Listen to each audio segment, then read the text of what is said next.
Pensamiento del día, jueves 21 de agosto. Adherirse a Dios.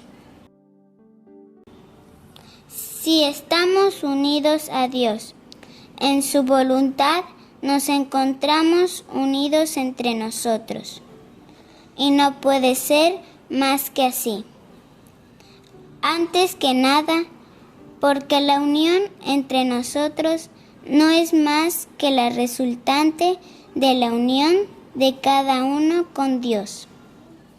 Además, porque en el caso de que la unidad recíproca se quiebre, no seríamos cristianos si no pensáramos que es la voluntad de Dios recomponerla antes que cualquier otra cosa.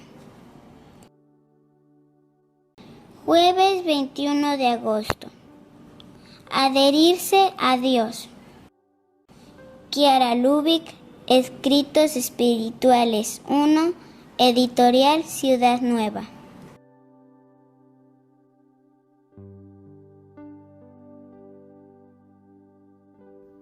Hola, si te ha gustado este video, danos like y suscríbete al canal para recibir notificaciones. Recuerda que es libre y gratuito sin ningún compromiso. Palabra de vida, agosto de 2025. Porque donde esté tu tesoro, allí estará también tu corazón. Lucas, capítulo 12, versículo 34.